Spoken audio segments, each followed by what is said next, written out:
a 40 to 50% chance of scattered showers early Sunday. I'm Active Offender Rate Meteorologist Juliana Mejia. New global tariffs. I'm Deborah Valentine, Fox News. The Supreme Court Friday striking down President Donald Trump's use of wide-ranging global tariffs. The 6-3 ruling found the administration exceeded its legal authority under a 1977 emergency powers law.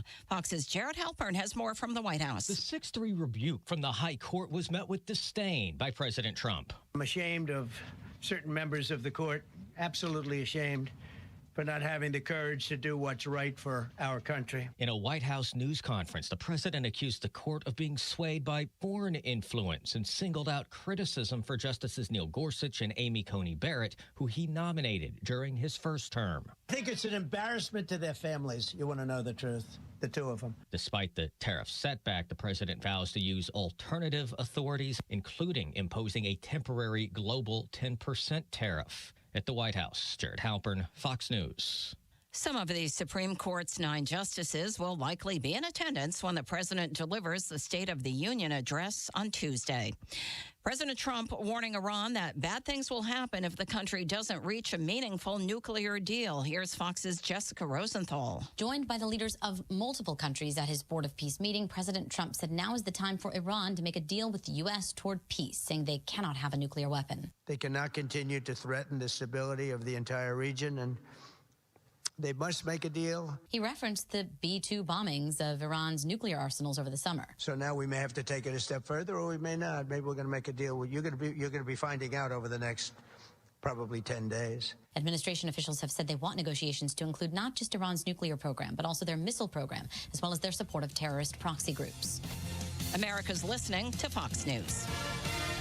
Hi, I'm Benny Jr. with Bartow Ford. Everyone has heard me speak about going the wrong way. But let me be clear. The wrong way means the wrong way of doing business. This includes gimmicks, games, and unfulfilled promises. Tactics you will never ever find at Bartow Ford. For over 73 years, we've been doing business the right way. So on your next purchase, don't go the wrong way. Come to Bartow Ford and see why we're different, and we prove it. Listening to the free iHeart app. Thanks to Farrah and Farrah. It's never been easier to send your opinions directly to your favorite show. With a red microphone and instant. Farrah and Farrah. If you've been interested, pick it up. Farrah by Tampa.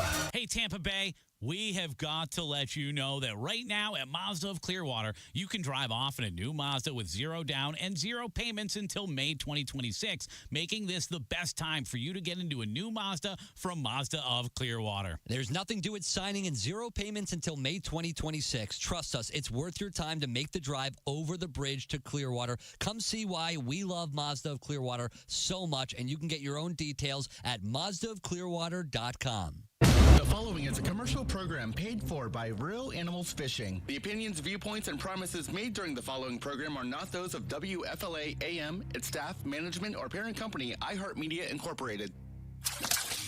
Welcome to the Bartow Ford Real Animals Radio Show, your weekly voyage into Florida fishing. Presented by Hubbard's Marina, hosted by Captain Mike Anderson and Captain Dylan Hubbard.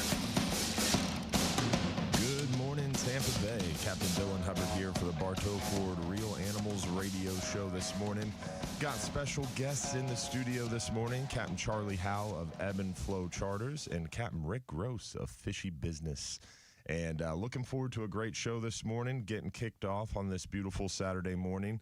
It is beautiful this morning. It's going to be beautiful all day today, but man, weather is going to take a turn tomorrow. Looks like around midday tomorrow that weather's really going to pick up on us and get a little nautical through the day Monday, and then chilly later day Monday all the way through Tuesday. Definitely things are going to cool off with this pretty hefty cold front. And then through the work week, calm down nicely, probably Tuesday afternoon into Wednesday morning. Things should settle out, and it looks really beautiful as far as the eye can see behind that front. So hopefully we'll get this one behind us, and we'll see another 5, 6, 7 day period of nice weather. Those cold fronts are starting to spread out a little bit. We're on the backside of a new moon right now. We got a quarter moon coming up Tuesday. So on the backside of this front, we'll have weaker tides, but hopefully that'll help the water calm down, clear up, and kind of settle up a little bit quicker. on the backside of this big disturbance.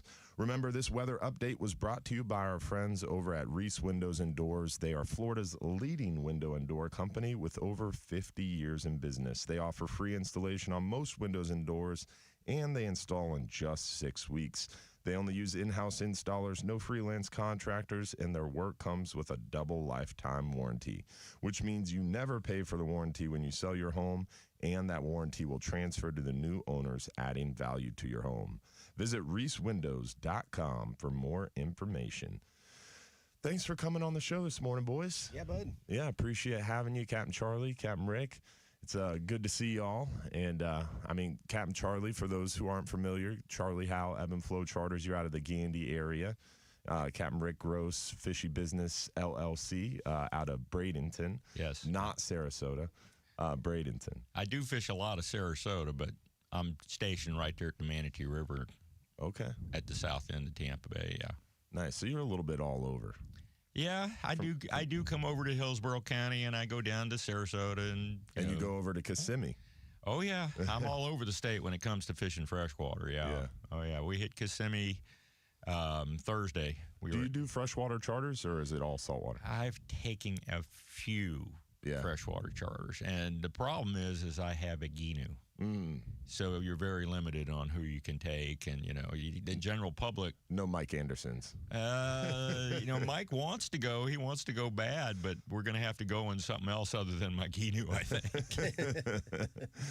His little micro skiff, you could take that. Yeah. I'm afraid I don't know if we can get to some of the places that I like to fish. He might get it scratched. Oh, no. That would be dangerous. Way back in the marshes, huh? And the speck fishing's going really good right now. It's very different this year. We've had extreme cold weather that we haven't had in years, and then we're in a drought. So a lot of the lakes are way down. I'm end up finding that the fish just aren't getting the way I want them to get, and they should be this time of year should be just game on and inside the weeds and the pads. And depending on what lake you're fishing, some of the lakes, you'll hear that it is happening. But I looked at something this morning when I first got up, and some of the guys, and I think it's the guys that are actually being honest about it, are like, it's way off compared to what it was in previous years. I know I missed Ron from Ron's Tackle Box. You listening to him, listening to him all the time, and you talked about a lot about when it rains, and it really affects fresh water. It does your oxygen. It brings in, it cools the lakes down, and it also brings food to them, brings the groceries to them. And we just haven't had any rain. We're in a drought. Yeah. So Lake Manatee's down, I would say, a good 8 foot. Whoa. The one ramp, it's not really a ramp that we put in. Even with my Ginu, you have to worry about where there's a washout. Putting in, I'm afraid of getting stuck. So I can take the Ginu, I can slip off there, and if I had to, I could portage it and put it in. But they do have another ramp at the park where you can put in also. But some of these ramps, some of these places, you can't even put in because there's no water at the ramps that they have. Wow. So that's affected the bite on the specks and stuff. But as far as long line trolling and on the roll-offs and deep water, there's a lot of fish there also. I like doing that. Stop for a second. Did you say long line? Yes. What do you mean? So we're fishing with basically micro-type baits. So 1/16 ounce lures, and stuff like that. And so 4-pound test, 6-pound test. And the further out you let it go, there's even apps that you can go on now that tell you how far out you are is how deep your bait is going to be running. The water that you're in. So you're looking at, I look at the screen. If we do get a hit and catch a fish, I'll throw a marker buoy. If, it ends up being a decent fish, we throw a marker buoy, and then you come back through there and go back and forth until.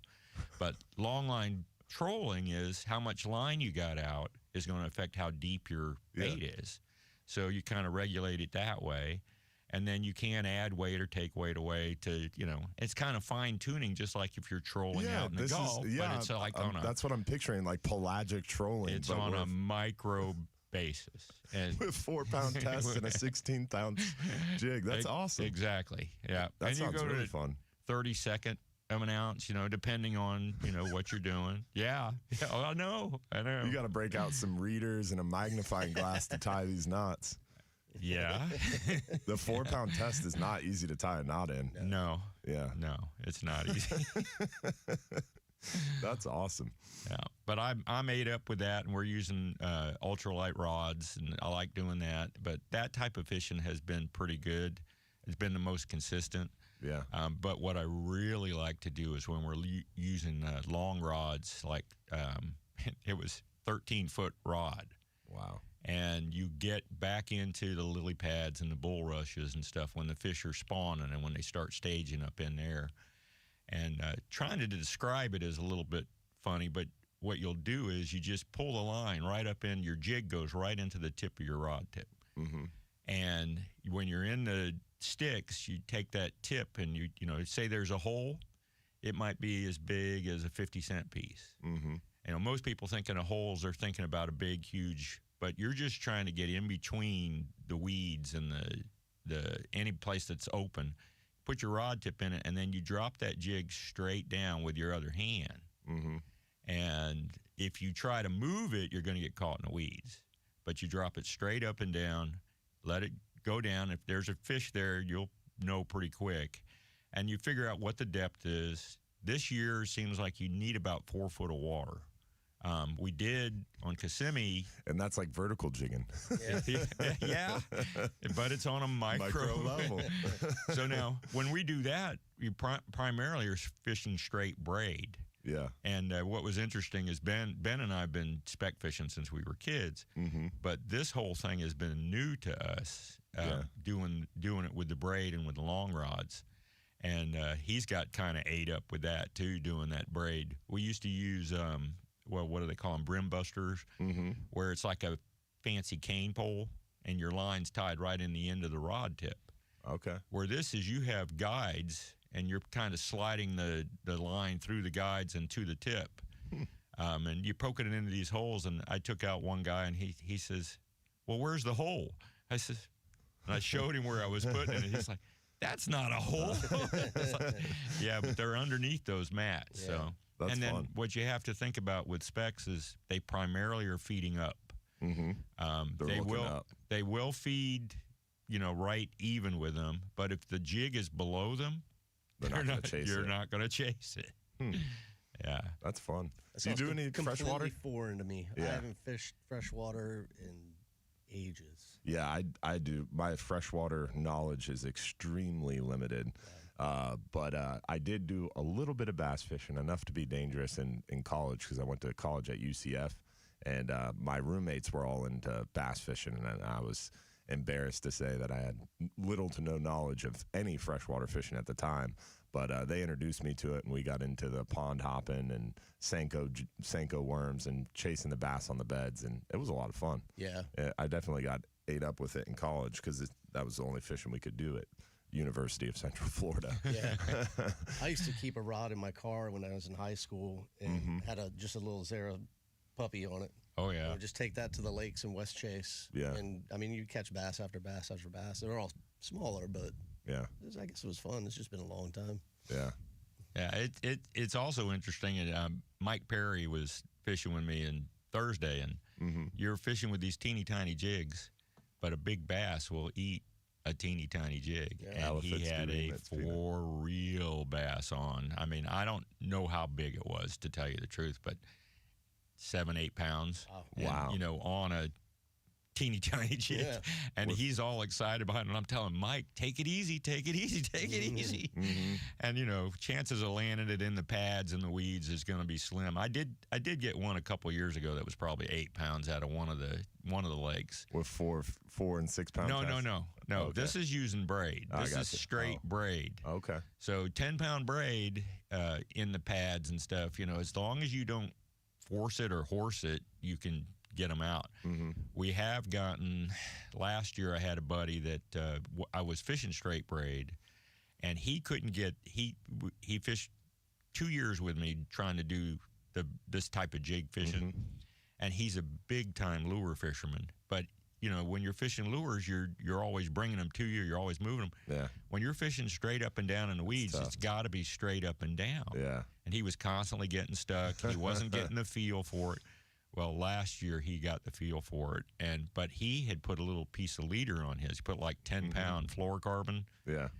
And, when he starts catching up to me or starts kicking me, okay, I'm going to start changing things. So we had tied a little fluoro on. So we had some fluoro on there, and Mike ended up breaking off. And you could just see the wind out of his sails. It was just whoom. Well, we got to go to break, but we do have Captain Mike Perry on the line. He must have woke up hearing that story. So we'll get the other side of it on the other side. Don't go anywhere. Real Animals Radio will be right back after this. News Radio WFLA invites you to hear President Trump's State of the Union address, hosted by Ryan Gorman, Tuesday night at 8. Hear the president's priorities for the economy. I was at a hunting club up in the Big Bend area, and we were using mealworms catching. Oh, okay. Catching brim. Yeah. And that's probably, but that even was probably 20 years ago. It's been so long. My cousin has a hunting club.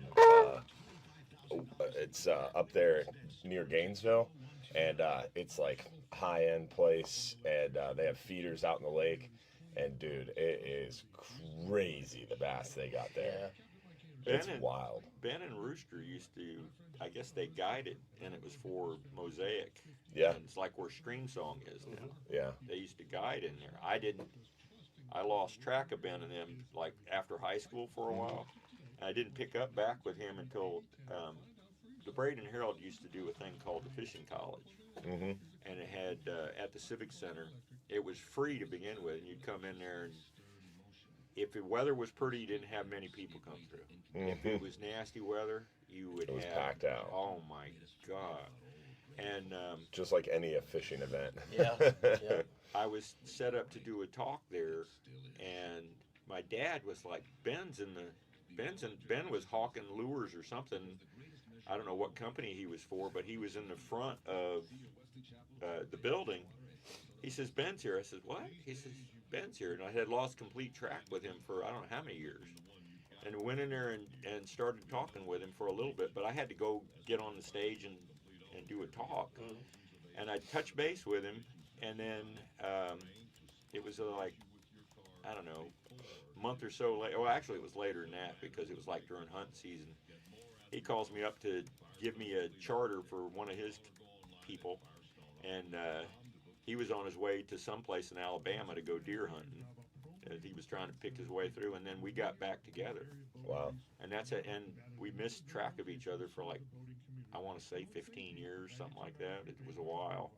It's funny how that happens. You grow apart, and then you come back together later in life. And then, like, he was in the freshwater side of it. Mm-hmm. And then he also went on a redfish tour for a while. Yeah, and he was into pelagic fishing for a while too, right? Ben, I don't think so. Oh yeah, I thought I remember hearing that. No, it was freshwater, and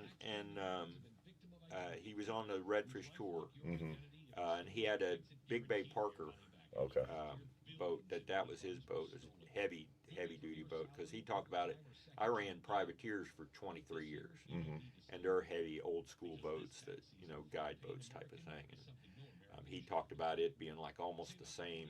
Privateer had a big beam on it, right? Yeah, 9 foot one. Wow. Yeah, almost like the T-crafts that everybody's got now. Yeah. But yeah, that was old school, and that's Scott Moore's still running the same boat he's run since the 80s. Yep. He's painted it about.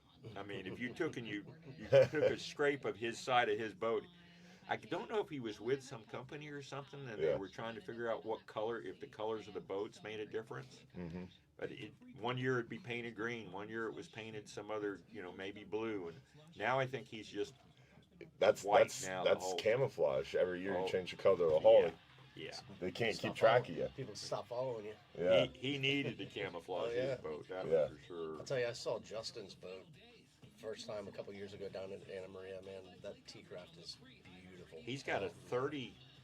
He was like the prototype. Yeah, he had hole number one. Yeah. That is it 28? I think it's 30. 30? It's Holy it's moly. a beautiful boat, man. Oh my God. Yeah. It is beautiful. The T-craft has totally changed. Yeah. That's amazing. a 30-foot. It's I wonder 28 how or 30. It's I a mean, big boat, yeah. It's bigger.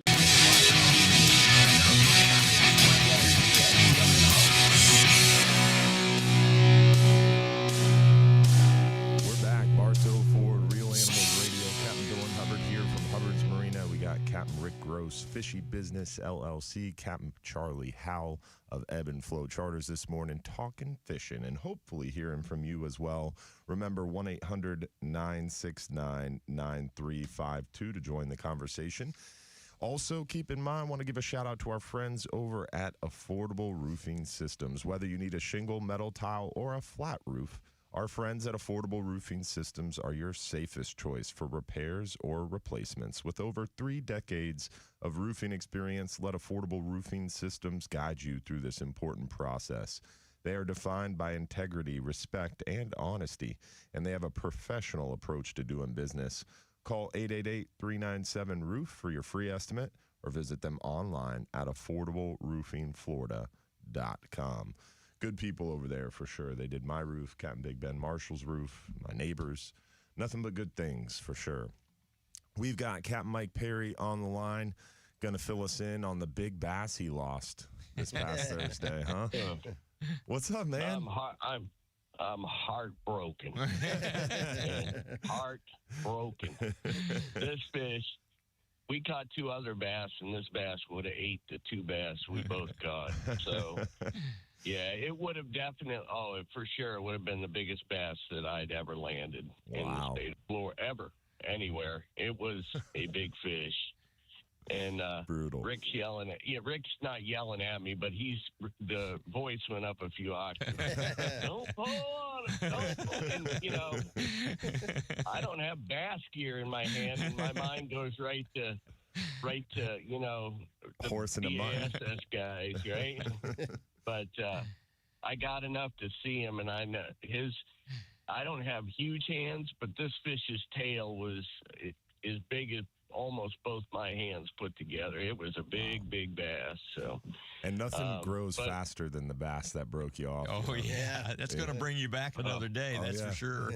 Yeah, I was fishing in our little stream next to our property up in Full City, and I was just I was casting around, messing with the kids, not catching anything, and I kind of got bored, and I was aiming for lily pads and just basically practicing target casting, and I hit a lily pad and just was practicing slowly dragging the plastic off of it, and dude, this fish came out of nowhere and just surprised me, honestly, because I was just messing around, and that explosion, I was like, oh, that had to be a 20-pounder. Yeah, exactly. But now, for the people that are listening to Rick, if you try that long pole jigging with the micro baits and everything, and you get it, you can understand what Rick and what Ben are talking about just it puts a smile on your face every time you hook one, and you have what I call the bycatch. There's shell crackers, bluegill, bass. We're fishing for specks, but, there's an opportunity to catch. I even told Rick, I said, with the other bass I caught the Freshwater Grand Slam because I had a very nice shell cracker mixed in there too. So, there you go. But you will get hooked on it if you try it. For those who haven't, go with Rick one time. But the fishing in the Keys has been. I've been up here. As a matter of fact, I'm actually packing up and getting ready to head south. I have some charters lined up for the next couple weeks before I come back to the mainland. But the fishing's been really, really good in the Keys when you can get out. You got to talk to your clients about the wind and the weather and stuff like that. But the pelagics are doing good. The sailfish are just killing it right now. It's that time of year for sailfish and blackfin tuna, wahoo mixed in, and the bottom fishing, the snapper fishing continues to be just outstanding. That's awesome, man. It's definitely prime time, and I'm excited for those sailfish to pass you guys and start heading up this way for this spring. It's we're on the doorstep. Rick was sharing a story with me about, I think he said he's had 5 or 6 sailfish on. And I asked him, what's the shallowest he has hooked one? He said, we were out kingfishing, and Rick said they hooked one in 30 foot of water. Yep. Well, I've never hooked one in 30 foot of water. It's definitely 100 or over. But I'd love to hook a sailfish in 30 foot of water, because that'd make for a good quick day for me right there. Well, we are up against the break. How would someone get a hold of you if they wanted to book a charter, Captain Mike? It's 813-434-8086, CaptainMichael47gmail.com, or simply call 1-866-GAMEFISH, and Mike will shoot you our way. And if you don't remember any of those numbers, you can always call Captain Rick Gross, and you can do an inshore charter in the Tampa Bay area one day, and a few days later travel south and fish with me offshore and make for a great week of fishing. We appreciate you, buddy. Have a good one. All right, Rick, have a great day. Charlie, you too. Have a great day, guys. See you, boys.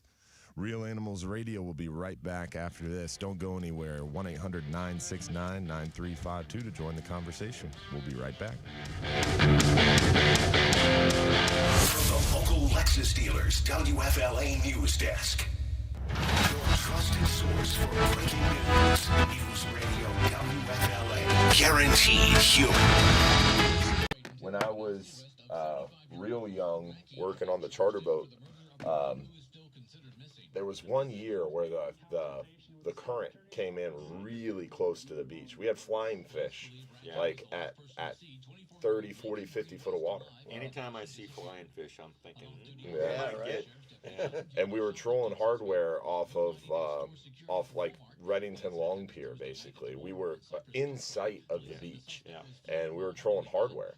And I was just in the back. I was super young. I wasn't like working, but my dad had sent me out with the charter captain to help just tend the lines. And I'm looking back there, and I'm like, what is this stick that keeps coming up? And it's hitting the lures. I think I was like probably 10 years old at the time, and I'd never seen a sailfish before at the time. And finally, I mentioned it to the Captain Sal, and he's like, what the fuck did you just say? And he saw the same thing after I pointed it out to him, and he was like, holy shit. And we tried to hook it, but never did. It's funny. It's the first But it was trying to get hooked, and we... First time you see those things offshore, or flying fish. I remember the first time I saw flying fish, I was like, what the hell is this bird doing way out here? And then realized it's flying fish. Like, oh, okay. well, when I went out on your boat, that one time, that 39-hour went out on that boat, watching the flying fish. I can just sit there and watch that. We go on a cruise, I watch the flying fish coming off. But I thought what was really interesting was the porpoise. I know there are different type of porpoise. And was watching them, and then they were, when it started to get dark, it seemed like those flying fish, they get disoriented or whatever, and those porpoise were there just to pick tearing them off. Oh, yeah. That was cool. Yeah. I mean, that's part of that experience going on that boat. Yeah. I like new moons and full moons. You get a lot of stuff up in the water, too. Like, you'll see sometimes we'll get the sea snakes up on the surface, or the squid, and that's always fun at night. Just adds another layer. I think they were talking about squid last week. Somebody was talking about squid. Yeah, and they both, Mike and Ben, were like, oh, do squid get in the bay? I'm like, dude, the Skyway has a huge squid fishery. And wait, isn't it in the wintertime now? Yeah. It's more wintertime. Cold weather. Yeah. But it's kind of getting messed up because the FWC is writing everybody tickets for squid jigging, because you're not allowed to use a multi-hook out there. It has to be a single hook during that pelican shutdown. But a squid jig's not a hook. But they're considering it a multi-hook, and they're writing people tickets left and right. So they're basically shutting down the squid fishery on the Skyway piers, which is an issue. I saw a thing the other day that there was a big, like, 1,000-pound great white right off of our coast here. There's a ton of them, dude. It's common. It was an O-Search that has the tracking. They had tracked one right off of Tampa Bay. Yeah. This is that time of year they follow those bluefin into the northern Gulf. Yeah. What'd you say? I don't remember sharks being that bad. Yeah. The shark thing is a real thing. Yeah. The porpoise thing is a real thing. Oh, yeah. And when you're talking about releasing fish and having seasons and having size limits and everything else, what good does it do when you let a snook go and the porpoise eats it? And the cormorants. Yeah. No, the cormorants are ridiculous too. But I've never seen the pelicans as bad as they were yesterday. Mm-hmm. Because the bait hasn't shown up yet. We're out there, man. They're vicious. There were 50 birds around everybody's boat, and you know, everybody was out yesterday, and the ramp was completely full into the overflow, and so like. I don't worry about a cleaning table when I come in. I park off to the side and I throw my cooler up on there and I start cleaning fish on the boat. We had to keep the birds off the boat. They were coming up on the boat. The pelicans this time of year will get so aggressive they'll bite our guys. Yeah. Oh, yeah. And they'll bite hands, they'll bite legs. Yeah. It's they get really aggressive. Yeah. It's crazy. And then I had a Pelican Karen give me grief on Tuesday, I think it was. I had just laid the fish out I hadn't done anything, but I had just laid the fish out on the cleaning table. You know, wanted to get a shot with the guys, and you know they always want to get a shot of the fish on the table. She comes down to me. She's got a bag of sardines or something in her hand. She said, first she was nice about it, and I didn't really say anything. And she says, "Please don't feed the fish to the birds." I'm like. And she has a bag of fish to feed to the birds. Well, what had happened that day is one of the sheephead got stuck in one of the birds, and really the sheephead is an issue for the birds. Trout, mackerel, stuff like that, I don't think is any issue whatsoever, but sheephead is an issue for one. Yeah, that'll kill a pelican.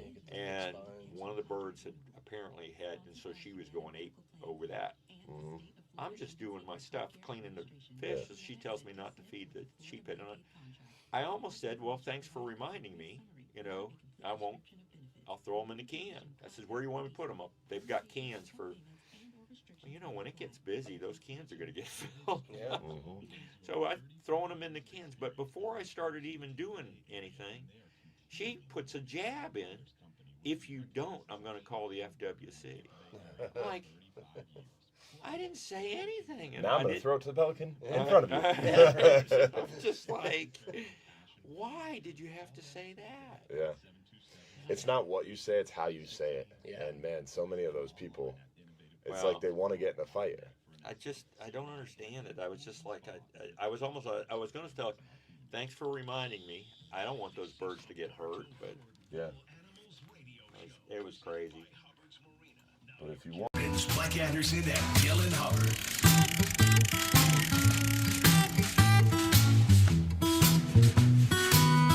We're back, Bartow Ford, Real Animals Radio, talking fishing this morning. Captain Rick Gross of Fishy Business LLC, Captain Charlie Howell of Ebb and Flow Charters this morning.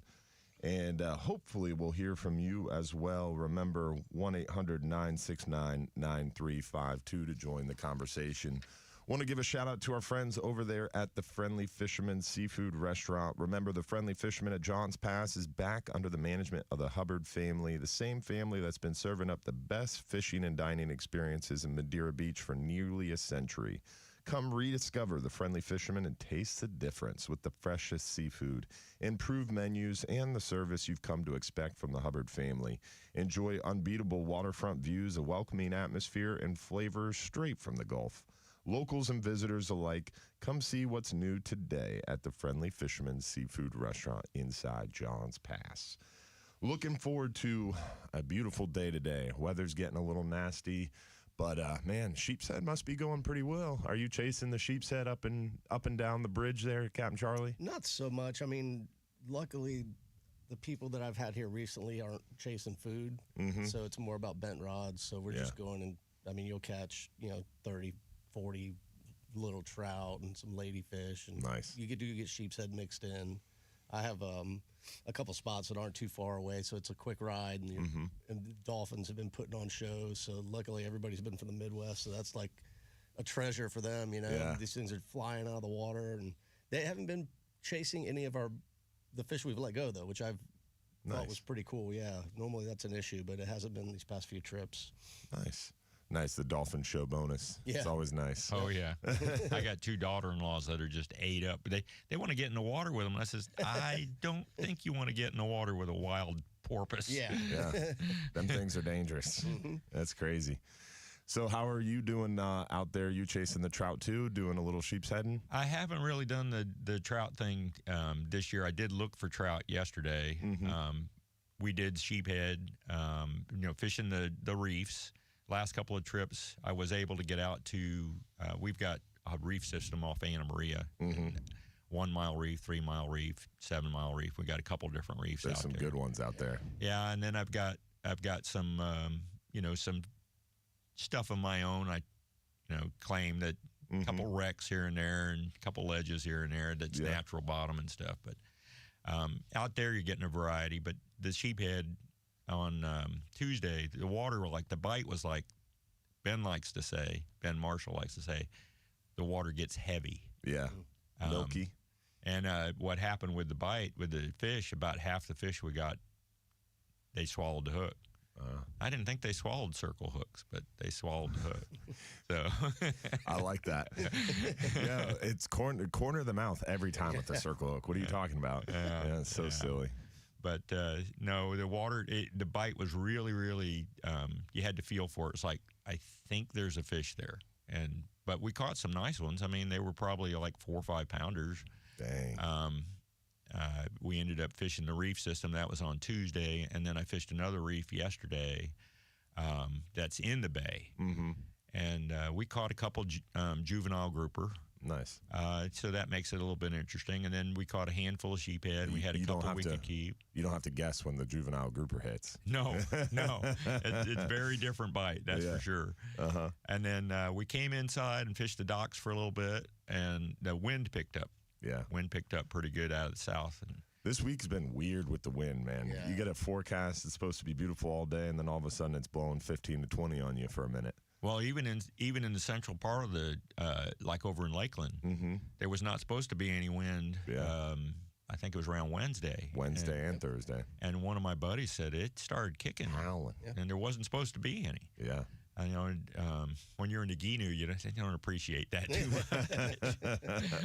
Yeah, I hear that. But no, we sheephead fished, and there were clouds of fish. I mean, you're probably seeing it there in Johns Pass. There's clouds of fish in the docks and stuff. And that's good for a bite. And, in the wintertime, I appreciate that, like when we do get nasty weather, this cold weather, it doesn't seem to affect them too much. You can still get a bite. But I did get up on the flats and started looking for fish. I was looking for big trout. I did find some redfish.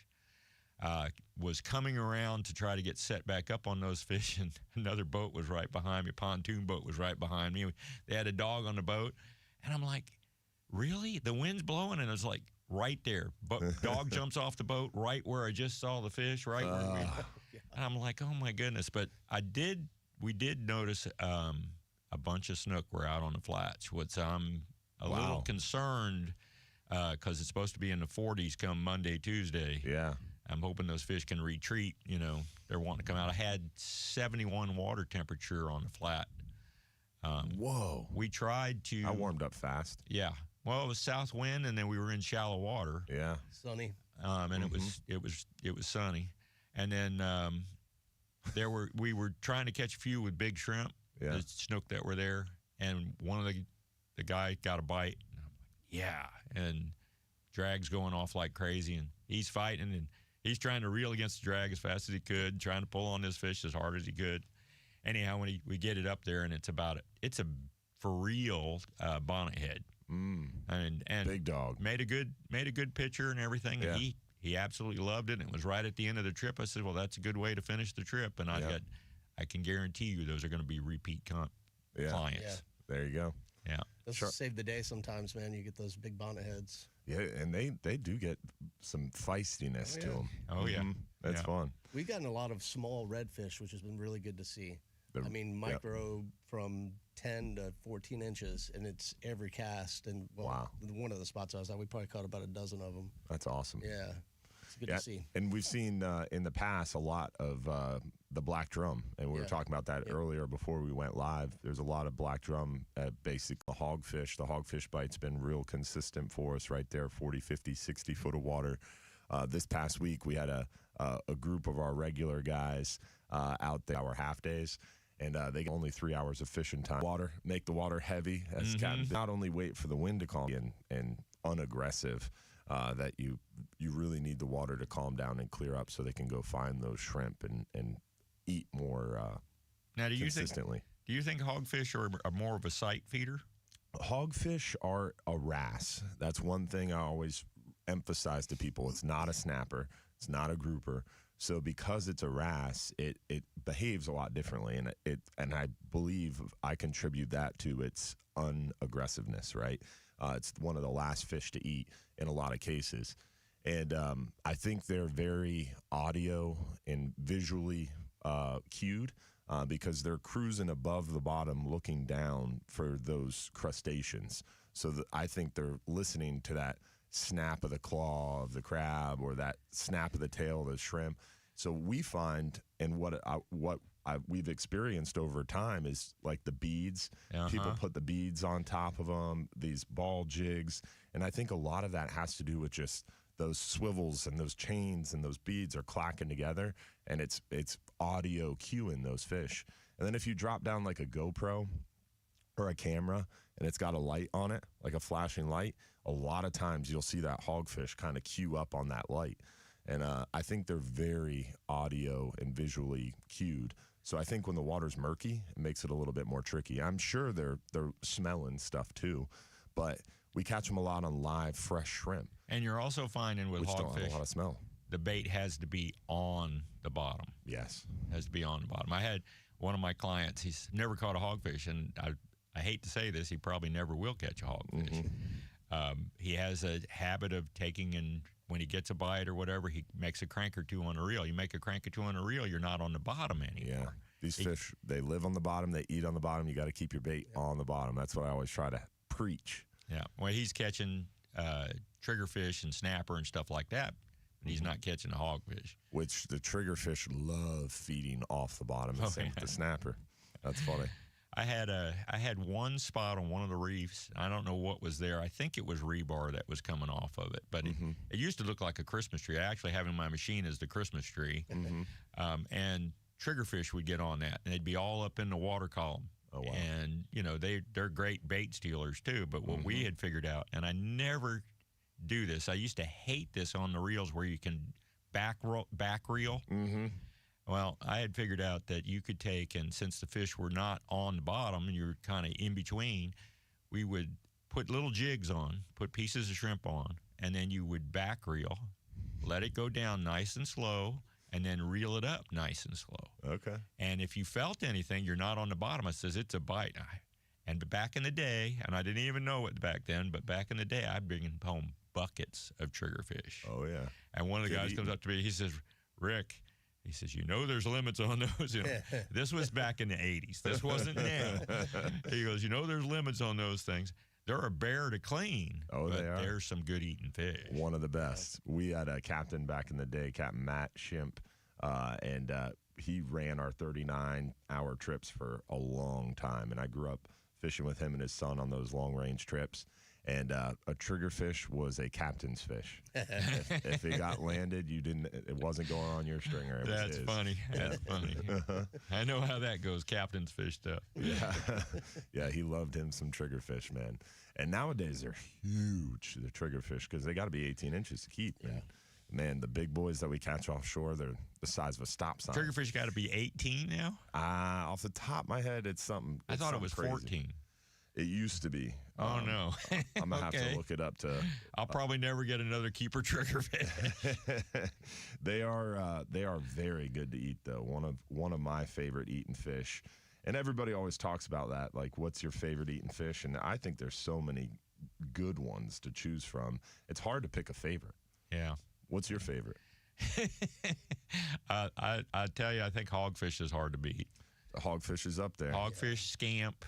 Scamp's there. I was wrong. I was thinking of triple tail. Triggerfish is 15 minimum size limit. Okay. So it did go up from 14, but 15-inch minimum size limit. Now, when you measure a triggerfish, they talk about a fork of the tail. Yep. They don't have a forked tail. Kind of. Is it the center of the tail? Yeah, center of the tail. Okay. Yeah. It's definitely, I mean, even a 15-inch triggerfish, though, that's a big triggerfish. You're not getting one of those inshore or near shore. That's what I'm saying. That's an offshore style fish. I'm probably not going to get another keeper triggerfish where most of the places that I fish. Yeah, and you're only allowed one. They're closed January and February, June and July. So we're looking forward to March 1st to go out and catch some more of those because it's always good to throw a couple triggerfish in the box. And, man, are they good eating. Oh, yeah. Yeah. I caught a few last year right off the St. Pete Pier Reef. Really? Yeah. In the bay? In the bay. Huh. But these are like 8-inch fish? Yeah, they're little. But yeah. Surprise, you know? Yeah, very. And triggerfish always denote really good bottom. You don't find triggerfish around the sandy bottoms or the small ledges. You find the triggerfish around the Christmas tree reefs or the 8-foot ledge, you know? Yep. It's a good, solid sign that you have some good hard bottom there. We got more on the other side. Hopefully we'll hear from you as well. Remember, 1-800-969-9352 to join the conversation. Real Animals Radio will be right back after this. If you want your windows there in weeks, pick up the phone and just search Reese. They have a couple on lifts there in the river. And they were brand new because I don't know how long they've been out. The 27's only been out a handful of years. We were staying at that Marriott that's right like in downtown Anna Maria, and he was keeping his boat there. So when I'm walking around and I see this boat, I'm like, man, that is beautiful. And one day he was out there working. I was like, hey, and I'd never met Justin before, so I introduced myself, and we were talking about his boat. He's like, yeah, this is the first one that they ever did. And dude, it's just the aft of the boat is like it has a shelf almost. Yeah. It's a weird, and it's wide. It's got to be 9 foot. They're 9.5. 9.5, yeah.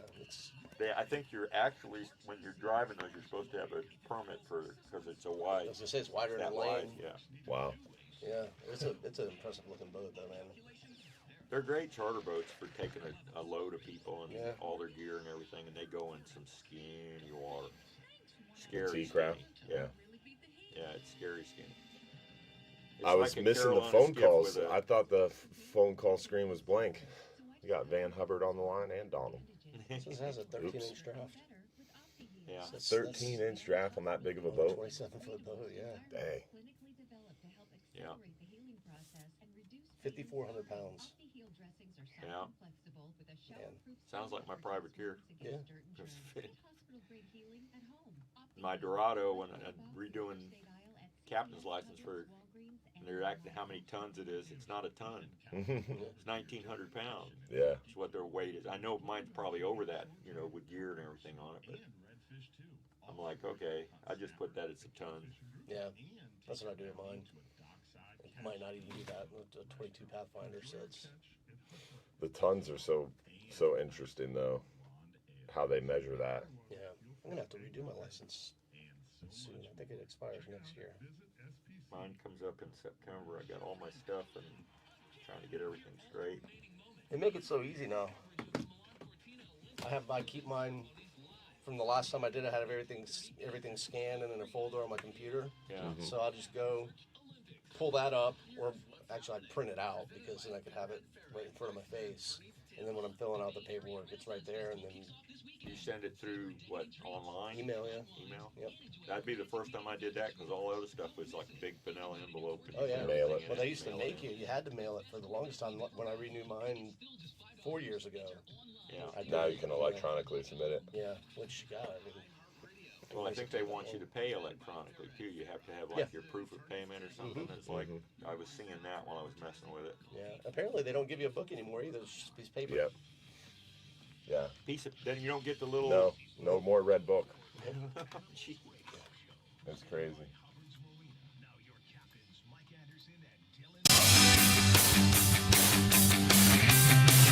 We're back, Bartow Ford Real Animals Radio, talking fishing this morning. Captain Rick Gross and Captain Charlie Howell and myself, Captain Dylan Hubbard. Want to give a shout out to our friends over at DocServe. At Hubbard's Marina, keeping our fleet running safely and smoothly is the backbone of everything we do, and that's why we partner with our friends at DocServe. Their mobile marine mechanic team is responsive, knowledgeable, and always right there when you need them.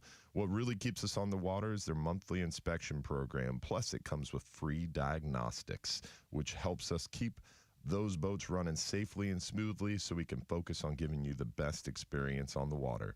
They are a premier mobile marine mechanic service in Tampa Bay, offering service on Yamaha and or Mercury outboards. Plus, they handle your marine electronics and even popular trolling motors. Reach them today at 813-807-7676 or visit them online at docserve.us to link up with our great team over there at DocServe. With that, we got our friend Donald from Lutz on the line. What's going on, Donald? How are you, buddy? Hey, good morning, Captains. Good morning, buddy. It's cool to see Captain Rick there and Captain Charlie in for Captain Polar Bear. So yeah. Mike's playing for state of Florida today in the softball tournament. Nice. Very cool. Good for him. Yep. But I had my Dawsu outing last Saturday and over by the Skyway Rest area. Nice. Fishing around Tarpon Key and got myself a little over 19-inch trout. That was cool. So we saw redfish, but they just wouldn't bite any of the artificials we were throwing at them. They were just swimming around being happy redfish. Yeah. Looking at you and not paying attention. That's Sounds always like frustrating. A Tarpon Key redfish. That picnic table from Fort DeSoto is still there. Up in the mangroves. So last time I was up there, I got a nice snook out of there. Ooh. And,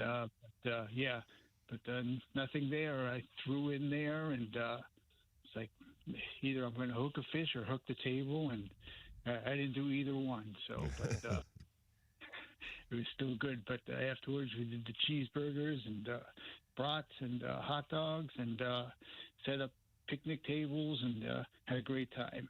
That's awesome, man. Yeah, my peeps. So it was a lot of fun. So in a couple of weeks, I'm going up to Hilton Head Island, do some kayak fishing, which I've done many times. And Chasing fish in the reeds. That'll be fun. It is fun. 7-foot tides, 8-foot tides. Yeah. So you got to really pay attention.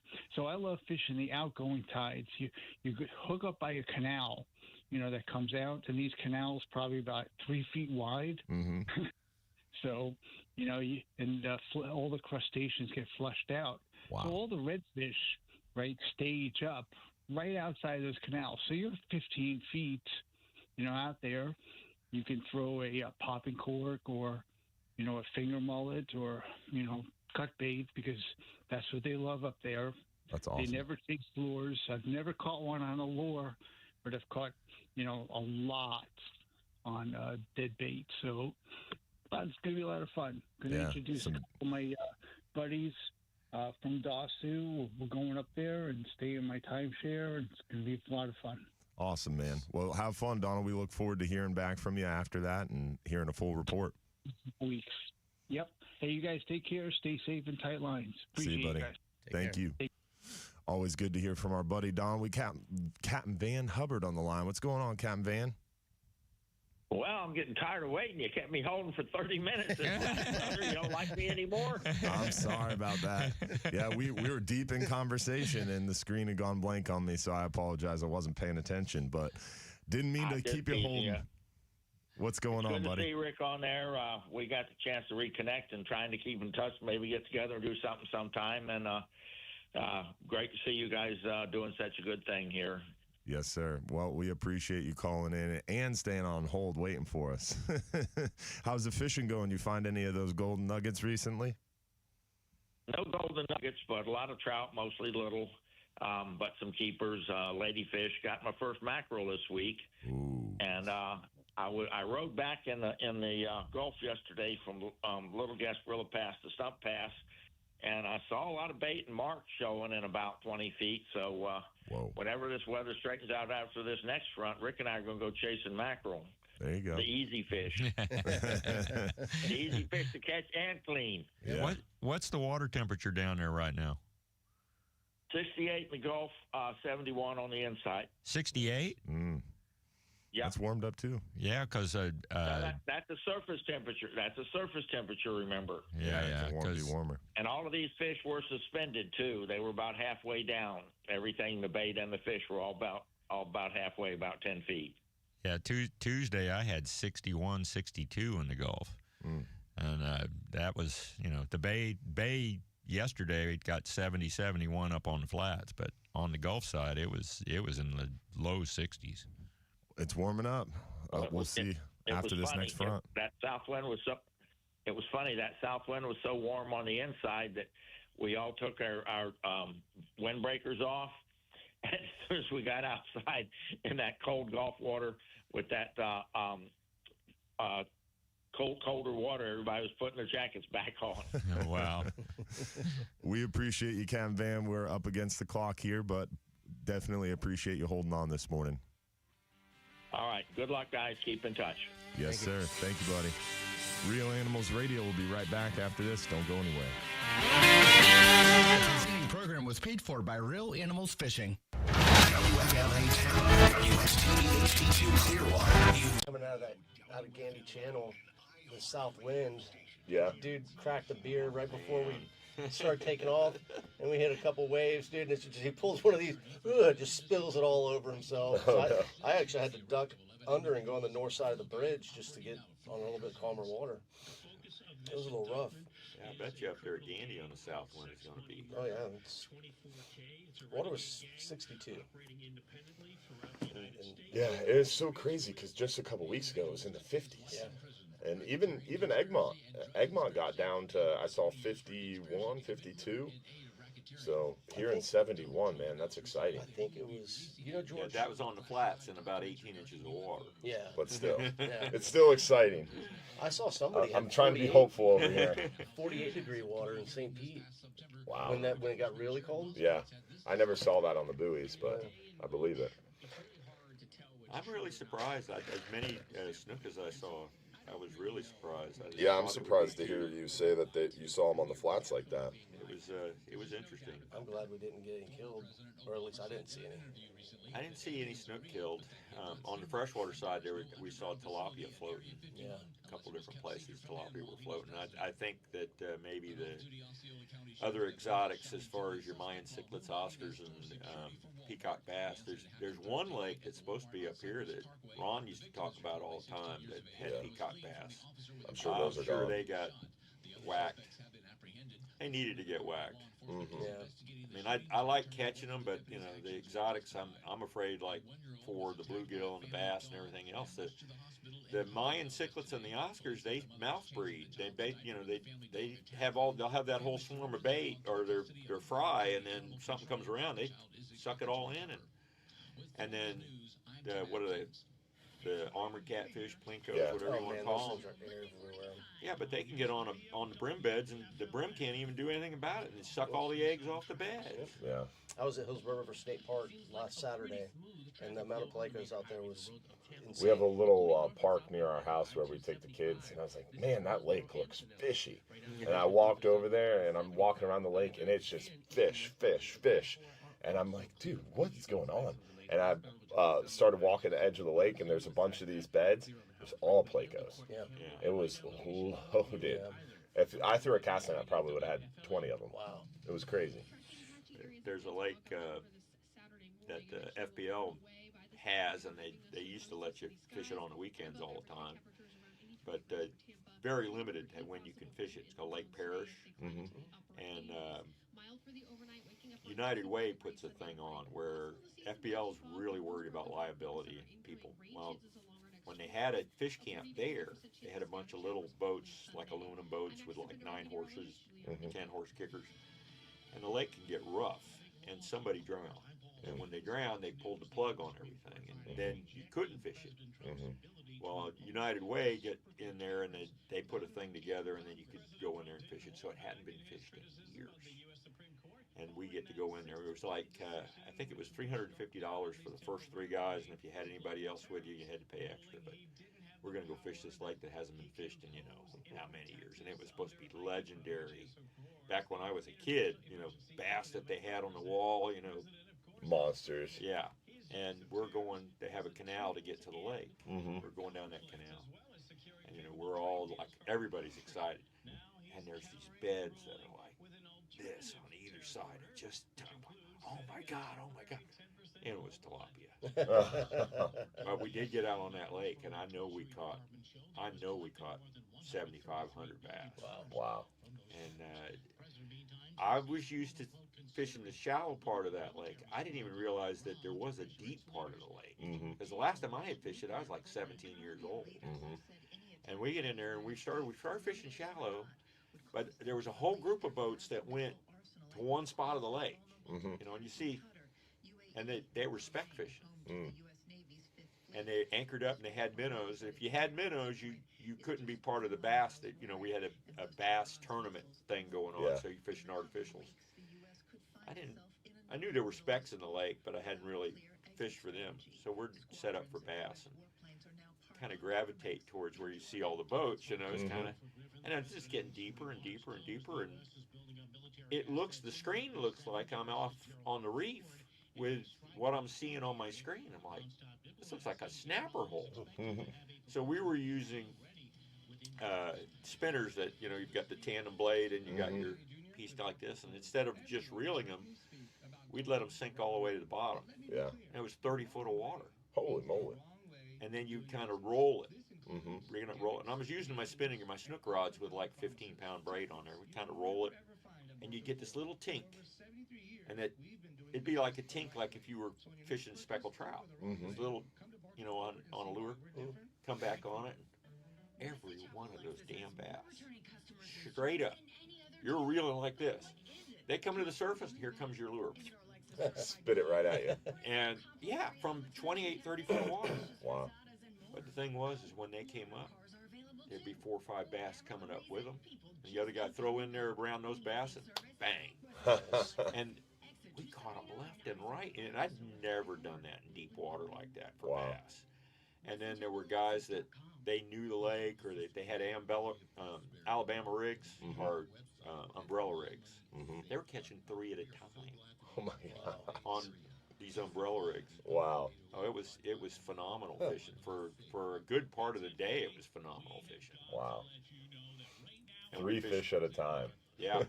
Yeah. It was crazy. Those umbrella rigs are wild looking. Yeah.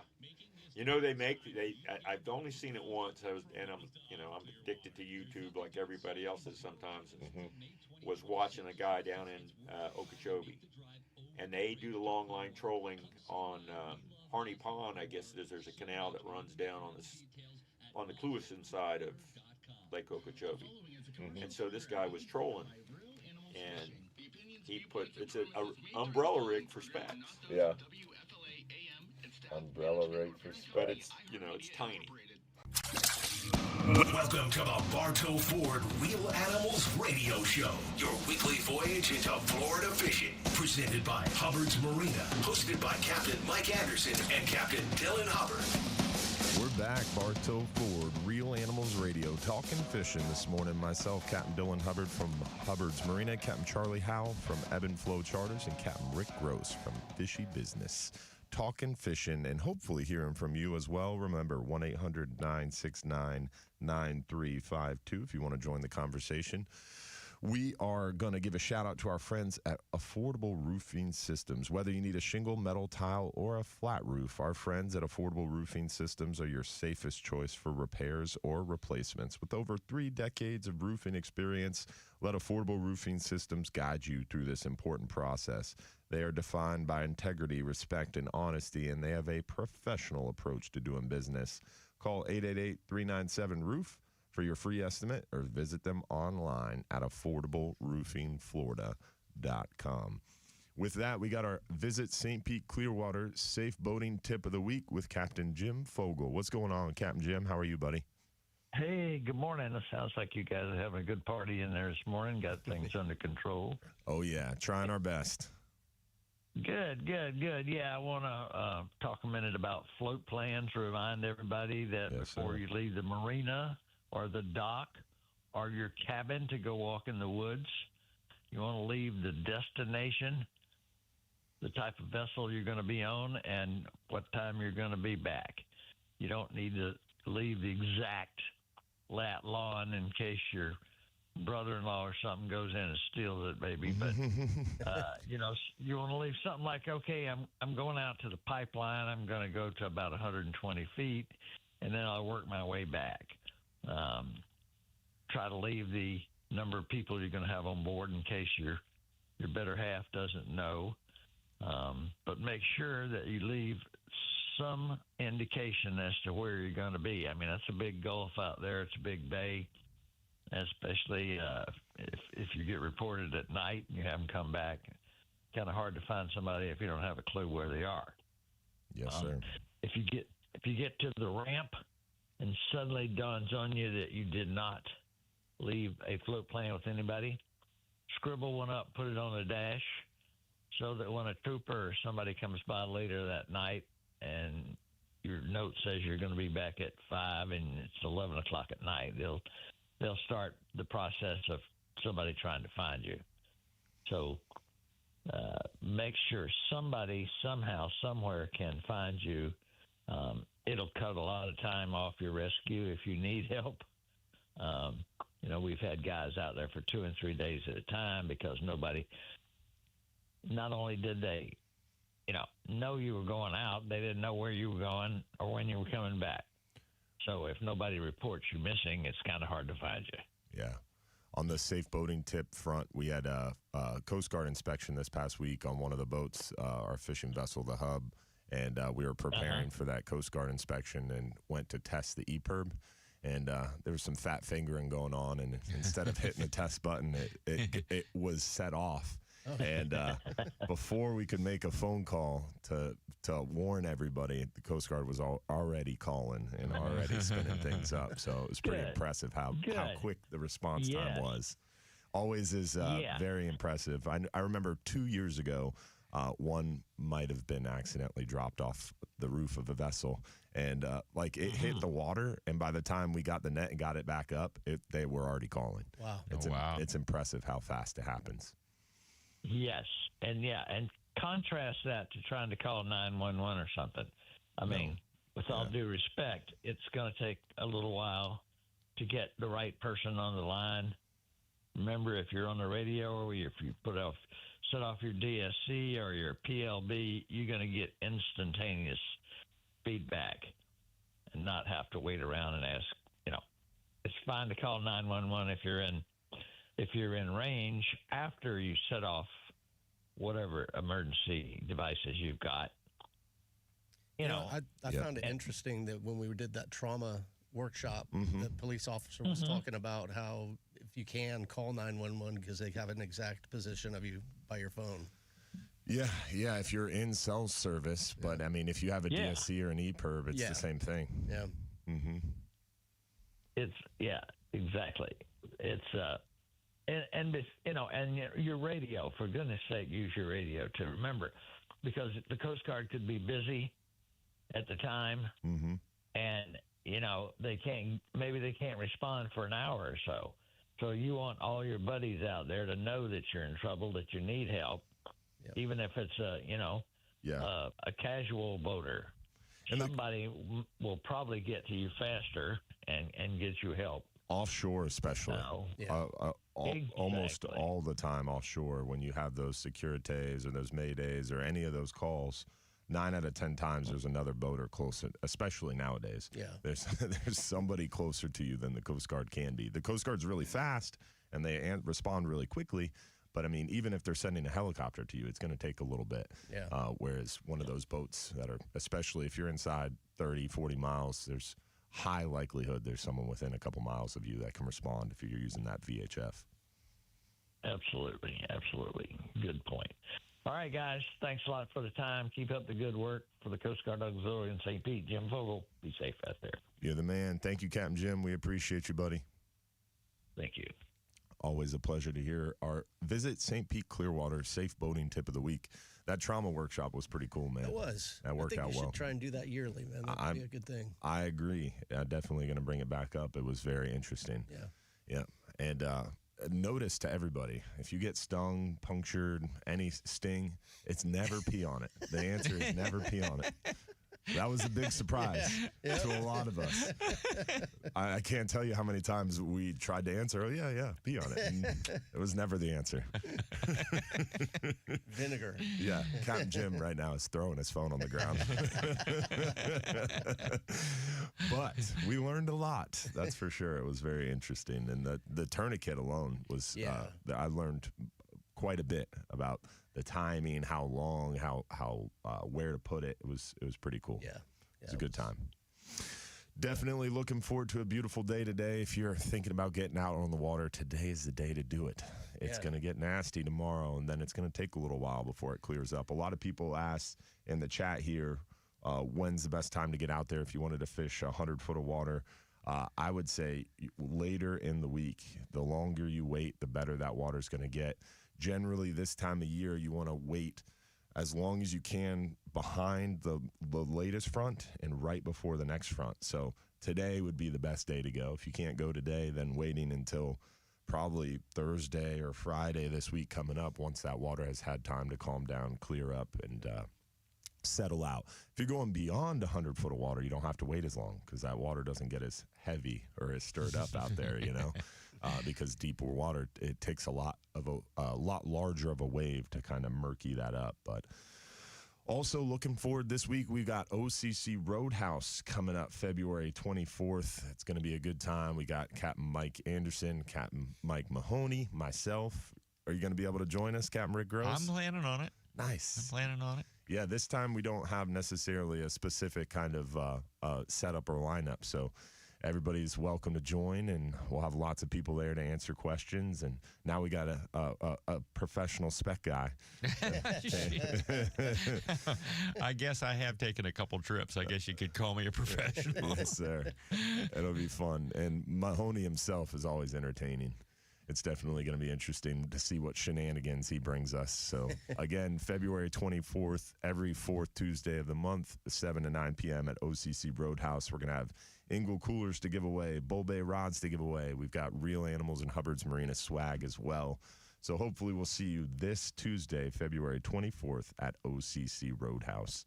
It's cool. You've been out there too. I haven't, man. And every time you invite me, every time, and I it's just hard with the kids and being a school night and everything. Preaching to the choir, brother. I will make it out one time though. Maybe this week. You never know. They have incredibly good food too. Nice. That's worth the visit as well. It's a really nice setup. It really is. And I mean, my wife, when she was the one that talked me into going. Oh. I was like, you want to go? She listens to the radio, so I'm sure she's listening this morning. Oh, that's awesome. She doesn't like me mentioning her, but she was like, she retired in August. And she says, are we going to go to that? And I said, go to what? She says, that Roadhouse thing that they have on the. I said, you want to go to that? She says, yeah, we'll make it a date night. And I said, okay. Nice. I'm retired. I'm going. Oh, okay. Is it by the airport? Over by, yeah, you could say it's by the St. B. Clearwater Airport. It's on 49th Street, just south of Ulmerton. Okay. On the east side of the road there. And you can't miss it. It's got that big American flag in the parking lot. So that's kind of a hard one to miss. It's awfully large. You've had some great speakers the last handful of times. You know, Jeffrey Page and Dave Parmalu and Mad Snooker. Oh, my God. He was unbelievable. Yeah. And then, of course, you had Scott, and then you had Justin on the last one. That, you know, I was upset I missed that one.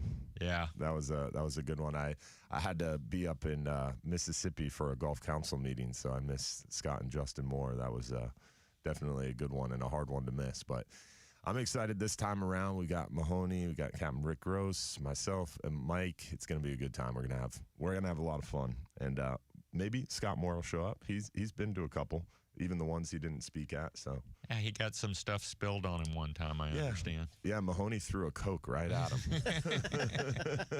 You never know what you're gonna see or miss. So. Looking forward to that Tuesday night, February 24th. Hopefully we'll hear from you as well. Phone lines are open, 1-800-969-9352. Real Animals Radio. We'll be right back after this. News Radio WFLA invites you to hear President Trump's State of the Union address, hosted by Ryan. Mahoney, I would not like to fish with a Mahoney. Dude, I did it one time. It was a lot of fun. It was a lot of fun. You can't go to sleep. Oh, you can't. If you go to sleep, you're in trouble. Yeah, can't go to sleep. Can't take your eyes off the ball. But it was fun. Relentless. Relentless. I was over there last month, I think. I had to redo some work or do some work on my trailer. I was talking with Doug, trying to see about getting axles and this, that, and the other. And that place is just, they do such a good job over there. They have a great shop. Yeah, they're good people for sure. He's got a lot of good team members too. Yeah. Captain Ray Markham said he'll be there Tuesday night. Nice.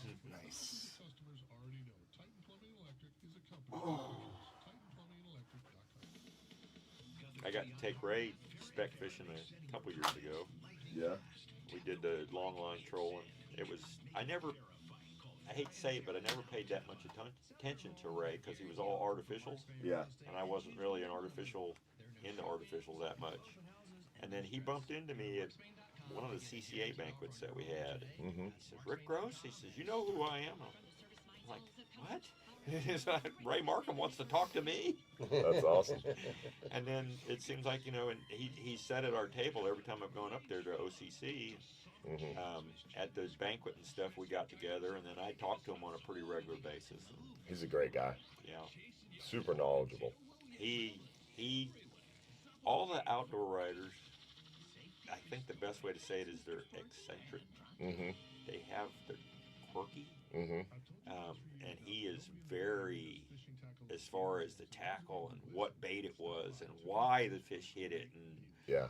Oh my God, he just, and when he went with me the one time, I didn't know how it was going to be. And we get on the Ginu and we're in Lake Manatee, and I learned so much just in that couple of handful of hours that I was with him on the boat. Yeah. He says to me, he asked what we were going to be fishing with and stuff. He's got, how people have storage units? He's got storage units full of tackle. Wow. He's been friends with Mark Nichols forever. Yeah. Knows all the ins and outs of all the different, companies and everything, but he knows the little things about the lures. The little teeny tiny things about what's going on with the lures. I'm like, that's just taking it to a different level. Yeah. And then his technical knowledge. Yes, exactly. And then he brought bags of stuff. And he's, I told him what I basically use. He says, Rick, when people ask you, he says, what'd you catch the fish on? And they says, well, we caught it on a purple worm, whatever. He says, well, what else were you throwing? He says, we were throwing a purple worm. And I tend to do the same thing even when I go to a certain lure, like an underspin. I love the underspins on Lake Manatee, Roadrunner underspin, and then you have a curly tail, and I like a chartreuse tail. Sometimes it's either going to be blue or it's going to be watermelon or something like that. But it's going to have a chartreuse tail, and it's going to be a curly tail. Same, mainly. He says, well, what do you think about this, or what do you think about that? And I says, well, go ahead and try it, Ray. He was catching stuff. I would have never even pulled it out of the box. And we tried all kinds of stuff, and he caught some beautiful specks on stuff that I was like, I can't believe a speck hit that thing. And I learned a lot. And That's then cool. He told me, he goes, well, what do you need, or what do you want? I'm like, where are you going with this? He says, well, what do you mainly use or whatever? And I says, well, I like the Lakemore Roadrunners. And he knows the guy from Roadrunner. He says, I'll get him to send you a catalog. Sent me a catalog. I'm looking through the catalog. I'm going online. I'm just filling out whatever I think would work or doing stuff I like. I get a whole box. I'm never going to use it. I got a whole box full of stuff. That's awesome. That is awesome. And I've been using it, but I'll never use all of it. That's awesome. When people want, I do the same thing. Like if someone goes with me and say, here, I give it Try them. this out. Yeah, try this, do this. Word of mouth. Yeah, it's crazy. Last Saturday and this past Wednesday, the boat trips, my guys used artificials almost exclusively. Yeah. Because it was I had 8 dozen, 10 dozen. Radio show presented by Hubbard's Marina. Now your captains, Mike Anderson and Dylan Hubbard.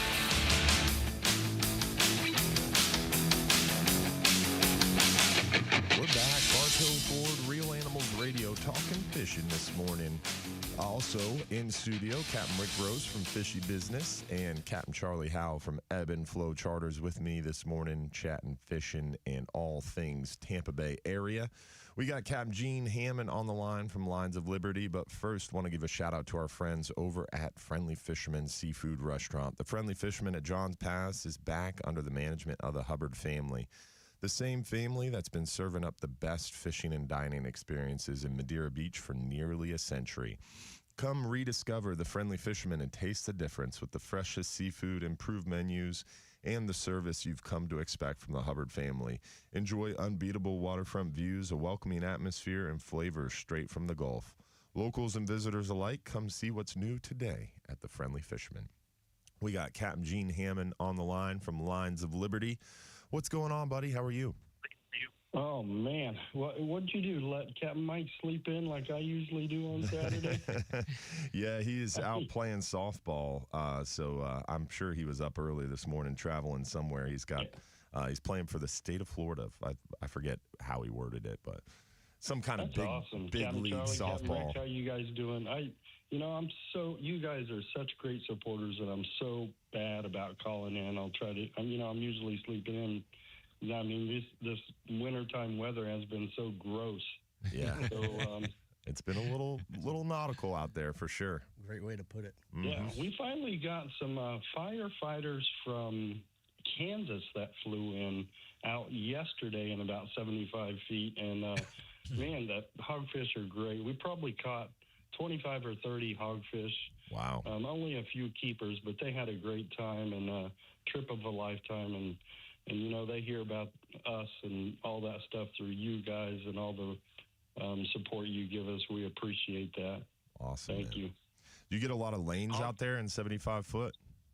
I didn't catch a single lane, and the mangrove snapper were kind of small too. Barely 12, 13 inches. Wow. So that was kind of weird to me, right? Yeah. I thought we'd catch more mangrove snappers, but it was a great day. Finally, the wind laid down enough to take a trip on my little 35 Everglades. So it was a good trip. Yeah, it is. It has been that nautical for sure. But looking forward to it. We're on the doorstep of the spring, and man, these cold fronts seem to be stretching out a little bit. We got a big one tomorrow, but looking on the backside of it, we've got 6 days of moderate to low wind. So hoping that forecast will hold, and we keep getting those stretches longer and longer between fronts. Water will slowly warm up. Things will start shifting. So it's an exciting time of year for sure. I kind of like it when it stays a little colder a little bit longer. It just seems to be better. All right, we're hanging up on you now. It's been long enough. Yeah, it has been long enough for sure. And the people, like when I'm moving around town, people are like, "Oh yeah, I like when it's cold out." Well, in my head, it only gets cold in Florida if it's blowing 20, 25 out of the north for a couple days. Yeah. So it's not fun. Not this cold. Like, we don't want to be walking around with a cheese on our head like Captain Mike. So. Amen to that. How would someone look up Lines of Liberty if they were looking to get involved or support you guys? Yeah, we have this wheelchair boat that we built thanks to the support of the community.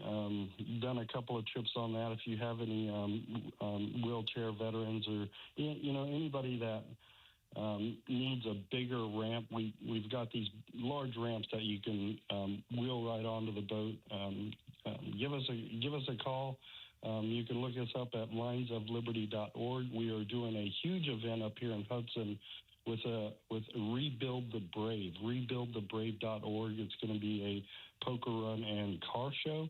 Nice. And then we have our big event May 22nd, right before Memorial Day, with Pasco County Parks and Recreation. We'll have probably about 20 local captains. We always need help with that, and we'll put about 50 or 60 veterans on the day, or on the water in that single day. So we appreciate your support, and I will I will do my best in the future to wake up on Saturday and give you guys a call. Thank you. Sounds good, my friend. Well, good luck out there, and thanks for all the hard work you guys put in. Lions of Liberty, Yeah, we no worries. appreciate And you. you can always look us up on those Insta pages and Faceygrams and pages, whatever you follow. Yes, sir. We appreciate you, buddy. Thanks, Captain Gene Hammond. Always good to hear from those guys. Lots of good work over there, and so many people trying to get out there on the water, and it's good to see them making it more accessible for more people, for sure. That's cool. Real Animals Radio will be right back after the World of News update, so don't go anywhere. We will be right back, and if you want to join the conversation, 1-800-969-9352. Don't go anywhere. From the local Lexus dealers, WFLA News Desk. I'll go to the bathroom real quick. I'll be right back. Yeah, it was a rough night last night. Oh, yeah? Man, my daughter woke up at midnight crying. How old are your kids? 3 and 8. Oh, wow. Well, about to be 8. That's my grandkids. Yeah. When I get back, I'll have the one will be 2, Melania will be 2 in 1st of May. Nice. But it's nice having time being able to. I had all boys, had 3 boys. Now I got 3 granddaughters. Nice. So it's a little different. But yeah, and it's funny. My youngest son, when he was little, I used to tease the heck out of him when we'd go to one of the stores or whatever. I'd holler, "Hey, Carl, come here." I said, "It's your favorite place." And he'd come run around the corner, and it would be the Barbie section of the, and he was all boy. And it'd be pink everywhere. Well, now he's dealing with nothing but pink. They're into rainbows and pink. It's like, oh my God, it's pink everywhere. And here he's this big shot. He was captain in the Army, was, on the airborne job, was doing all that kind of stuff, was in 5th group and, just big time like that. And now and it's funny. There's a lot of a lot of Army guys, a lot of military guys that they have daughters and stuff, and the pink is everywhere. And now they're getting their fingernails painted. Exactly. Exactly. I was at a daddy-daughter dance last night. Yeah. With my daughter. Nice. Yeah. Went out to dinner beforehand. It was fun. That's cool. I was just saying, my daughter woke up. She's crying about midnight, 1 o'clock. And then my son gets up at 3 to go use the bathroom, tries to creep in our bed. I'm like, no. So it's like, oh, man, it was just a rough night. Yeah. Definitely challenging. Carl, when he was little, when he was born, he came early. It was like they called it a juicy baby. He had water on, they had to get the water off of him and everything. But what happened is he'd end up getting he'd get a respiratory thing and it always would be like in the winter or early spring, or it would be when I was as busy as I could be. And then you have a baby that, is basically can't hardly breathe. Yeah. And you're going to the emergency room, and they use this stuff called Ventolin, I guess it is. They put a mask over your face, and the kid doesn't want the mask over his face, and he can't breathe. And you talk about a scary thing as a parent. And we had to do that, and it was almost every year, same time, he would get this. And he still gets this respiratory thing. And he's like 33 years old now and still gets this thing. That's scary. But when he was a baby, oh man. My daughter got RSV when she was like 2. Yeah. And she stopped breathing. Yeah. And my wife called me in a total panic at home. And her lips were blue. Dude, I've never broken so many traffic laws. It was crazy. Yeah, I remember my son had RSV. I got home and there was fire trucks and ambulances in front of my house. It was the scariest moment of my life. And then they rushed her to the hospital, and she was in like this glass box thing with all these things hooked up to her. It was heartbreaking. Yeah. Scary. My son ended up in the hospital with almost like liver failure. Wow. From RSV? Yeah, it was a rare percentage of kids. Kids died that year from it. Yeah. From liver failure, and he ended up being in the hospital for no, not 3 or 4 days. He'll still tell you too. It's like, yeah, I had liver failure. You know, it's like getting his sympathy. It's like, buddy, you had the time of your life in the hospital, man. Because he felt fine. You know, but they had all these toys and went on a toy room, and he was loving it. But he'll still let you know, yeah, I had liver failure. Hamming it up, huh? Yeah. Good for him. Oh man, I thought I was past that whole waking up throughout the night and Never. Yeah, my kids love trying to sneak in. LaShonda, good luck today. Going fishing with the ladies. Let's go fishing on the hub. Should be fun. Nice.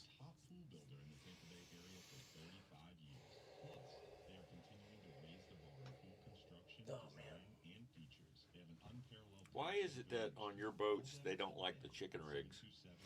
Tackle, chicken rigs, I mean, work well for catching quantity, but it can cause a lot of tangles, especially in that deep water on the 39 hours. If you're using too light of a weight on a chicken rig, it causes a lot of tangles. Yeah. So, but if you know what you're doing and you're using heavy enough weight, they can produce a lot of fish. Oh, it was interesting because I had a rod rig, so I was going to had a chicken rig, and then it was like that was a no-no, so I had to change that, change the leaders.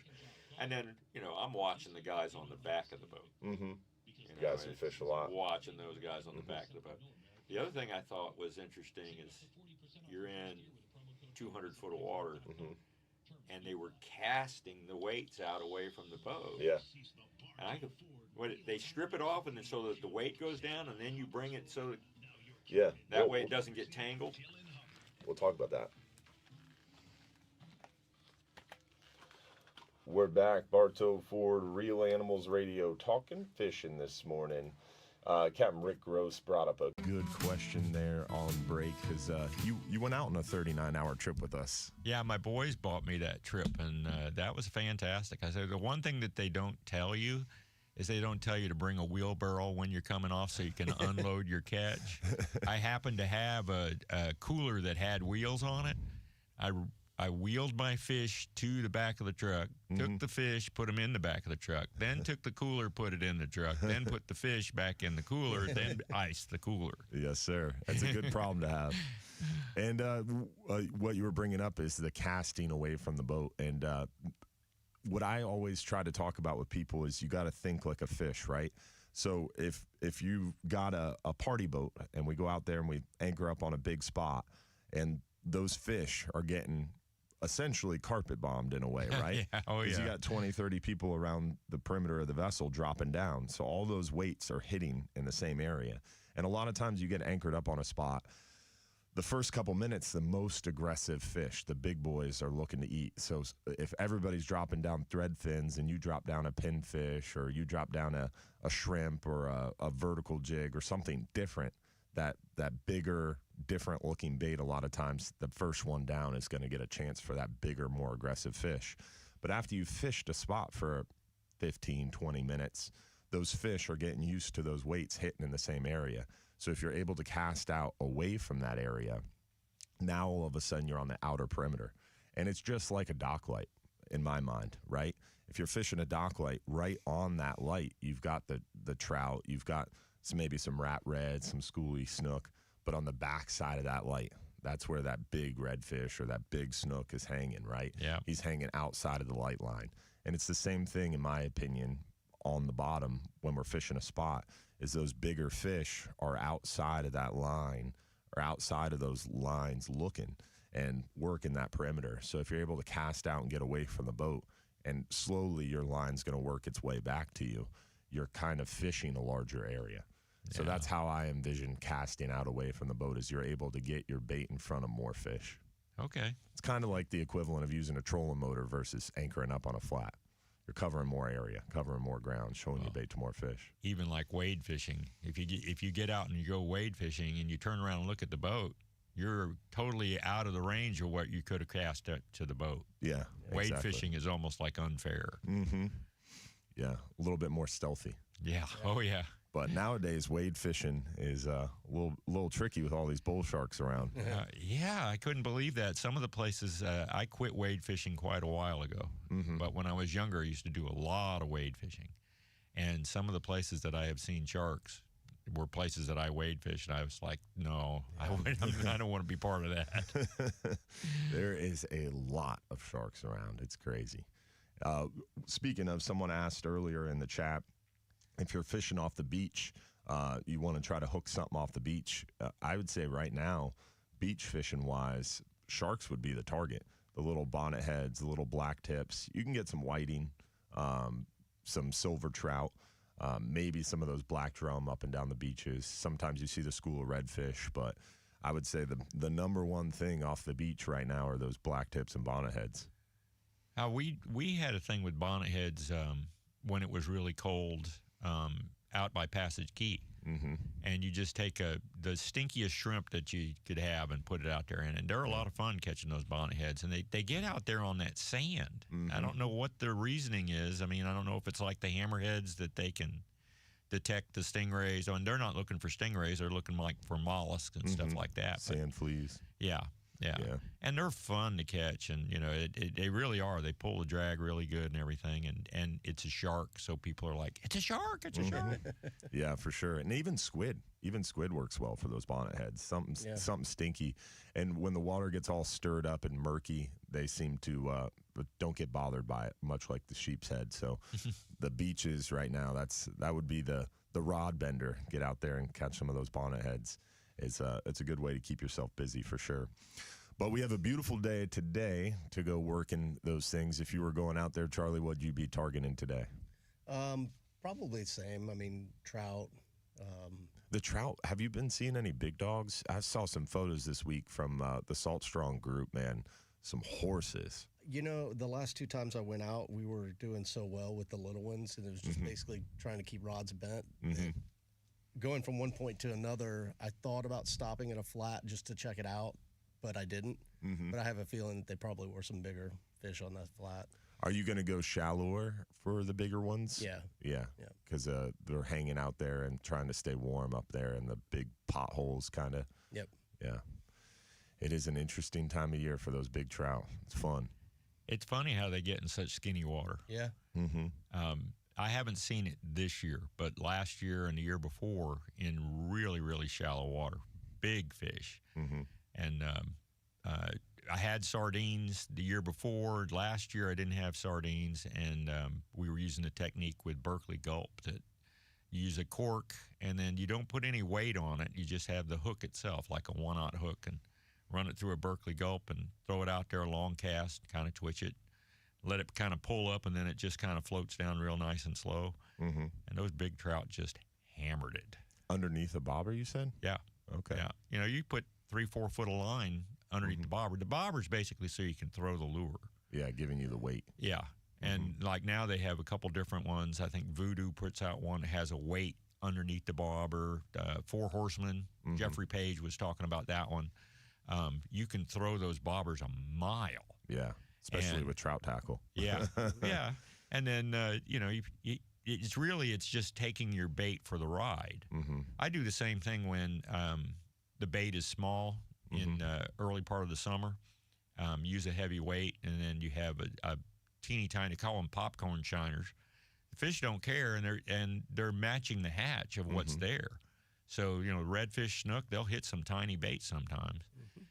But that bobber is what's actually taking your bait where you want it. When you're on that shallow water, you got to get it away from the boat. So you're throwing it. They're spooky. Yeah, they're spooky. Yeah.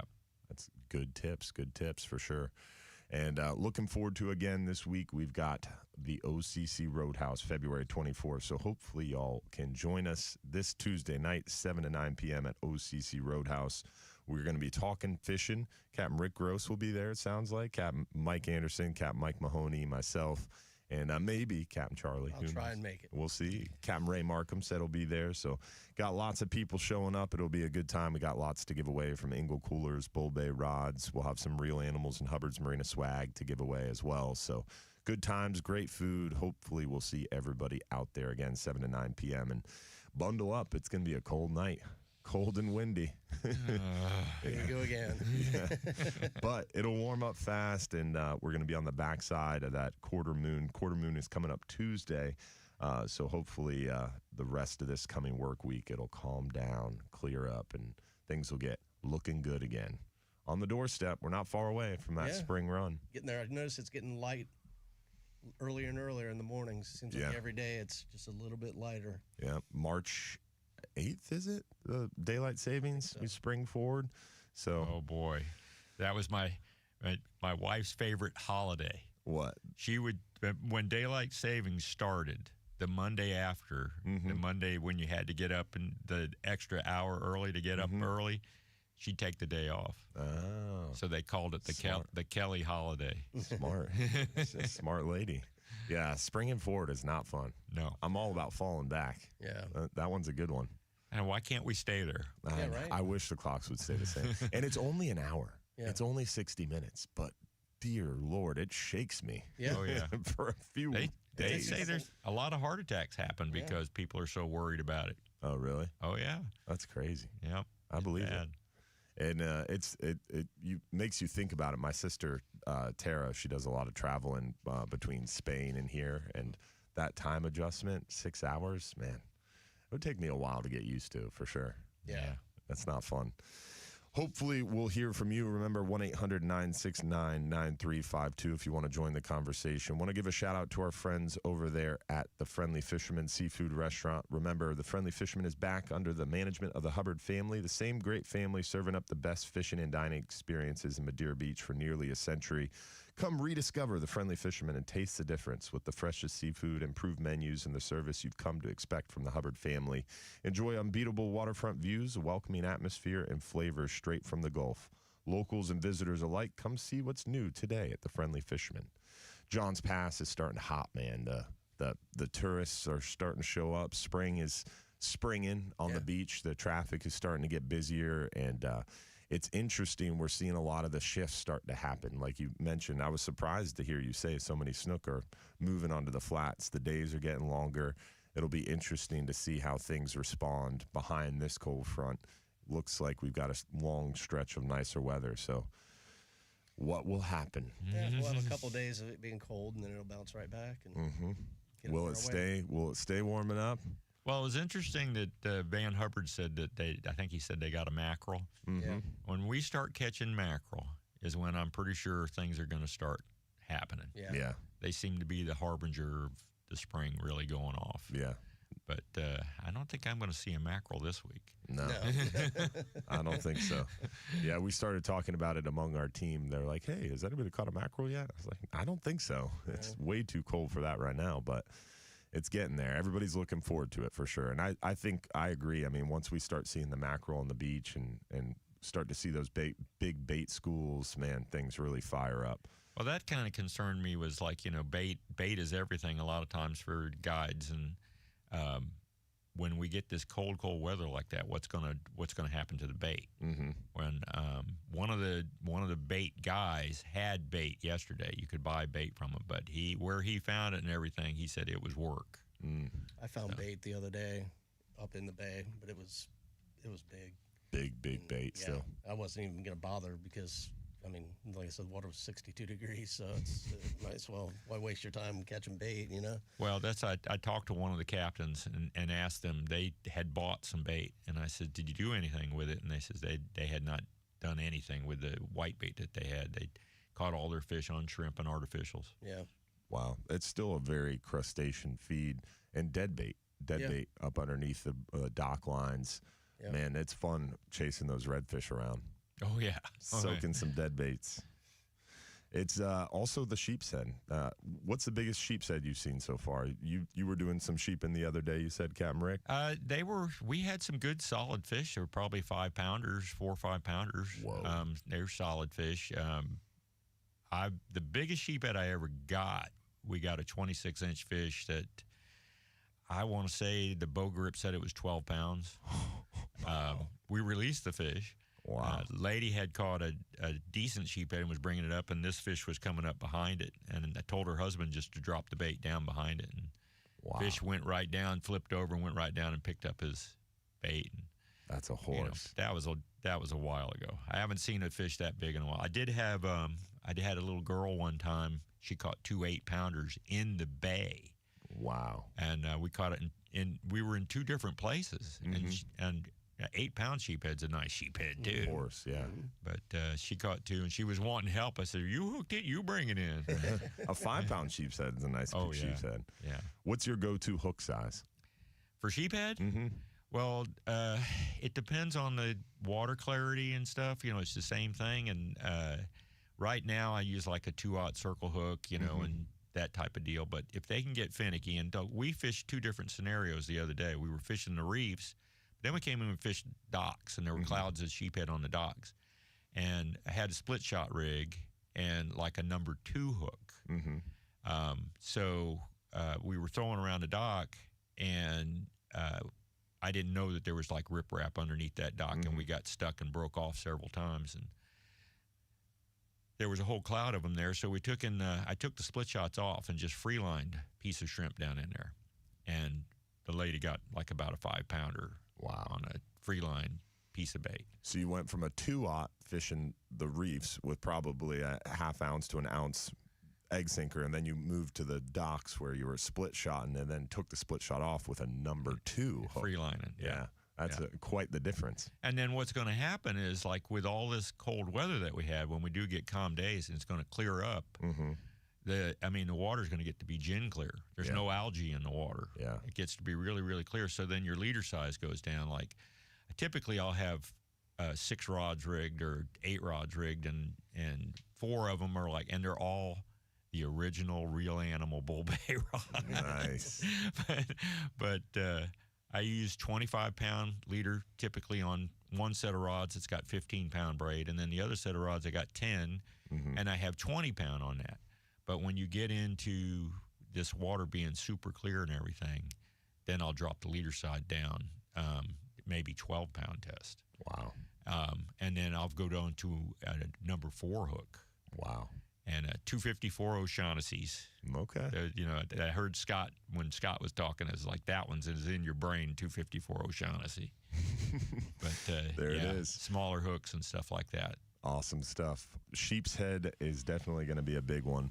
We got to go to break. We'll be right back with our last segment of the morning, Real Animals Radio. Don't go anywhere.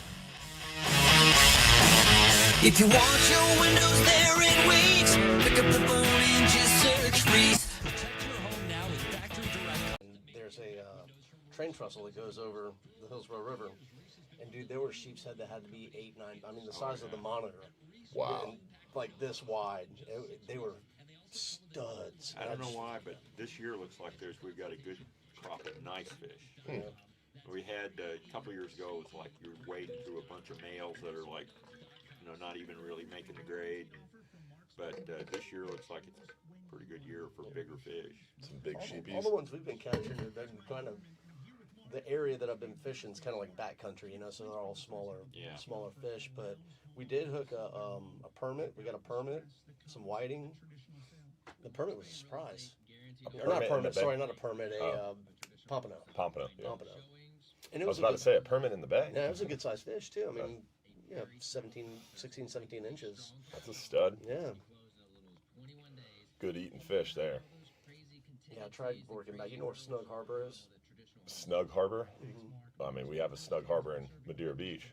It's over, like on the back side of Gandy, or Whedon, north side. And there's a canal that goes back up in there. And it's good, like, just a good place to get away.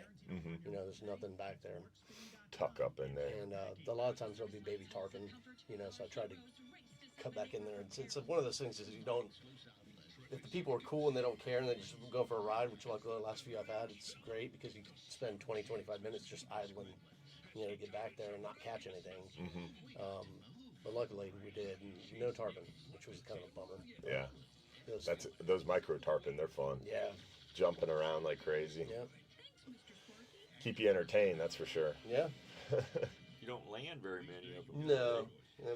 They spit your hook like a professional. Oh, yes. Yep. Oh, yeah. I remember in high school trudging through the mangroves back there in Lake Seminole to get to a couple of those totally engulfed ponds that you have to find on Google Maps to get those 15-inch tarpon hook. They have such a weird life cycle. Yeah. They get all the way up in those back, and actually their cycle, they depend on the hurricanes. Yeah, yeah, the high water. Because they get too big to get out of where they went in as fingerlings. They get too big to get out, and they need the high water to get out of those places.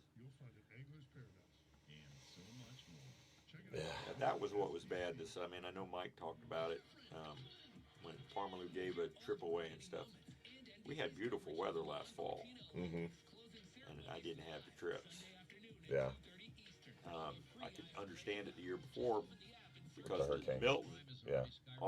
We had Debbie and was it Helene? Yep. And then Milton, and it was like we're gonna get another storm here. They can't be right. They're not getting another storm. And then Milton was the worst of all of them. Yeah. But I think people were just so shell shocked, at least on our island. I mean, probably where you're at too. The island there is probably, but it just seems like people haven't gotten over it. Yeah.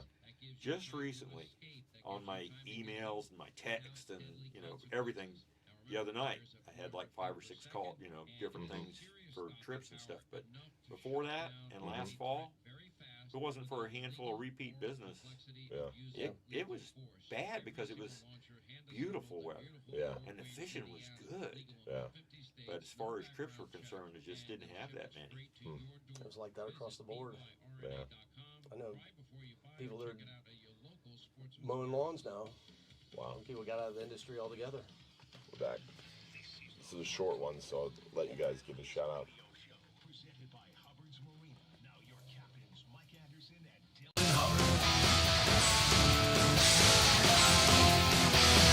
We're back, Bartow for Real Animals Radio, talking fishing this morning. Want to give a shout out to our friends over at Dock Serve at Hubbard's Marina. Keeping our fleet running safely and smoothly is the backbone of everything we do, and that's why we partner with our friends at Dock Serve. Their mobile marine mechanic team is responsive, knowledgeable, and always right there when you need them.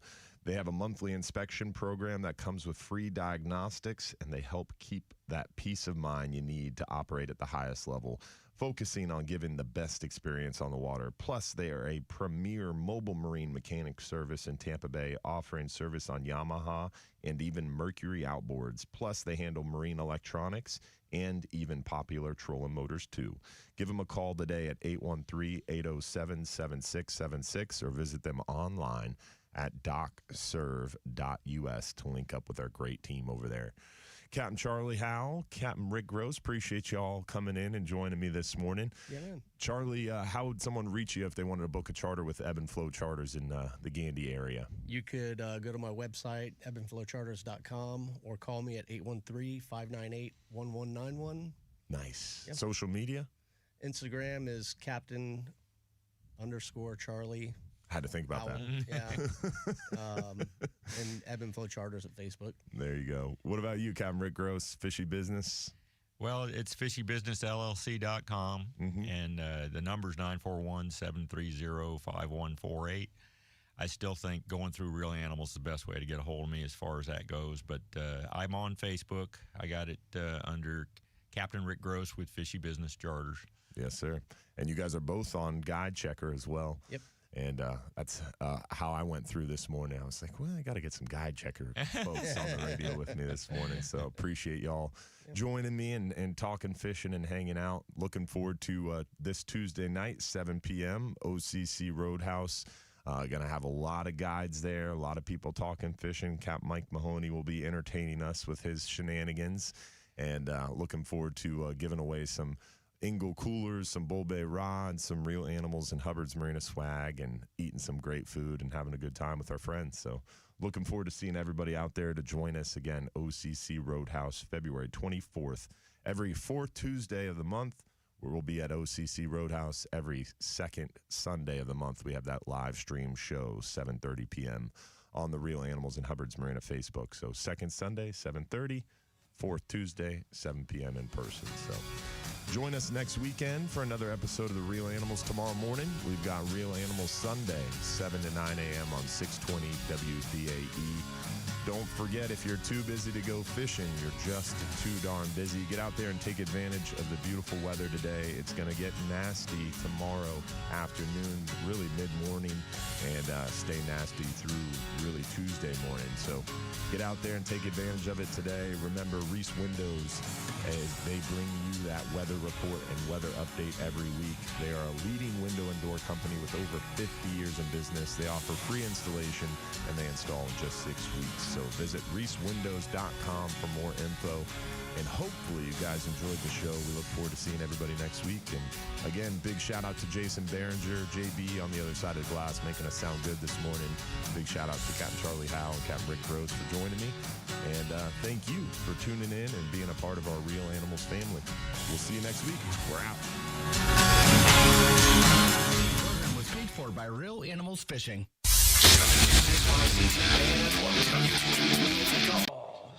Appreciate you all tuning in and hanging out with us on the live stream as well. Hopefully you guys enjoyed the show, and hopefully we'll see you Tuesday night. Thanks, y'all. Have a good Saturday.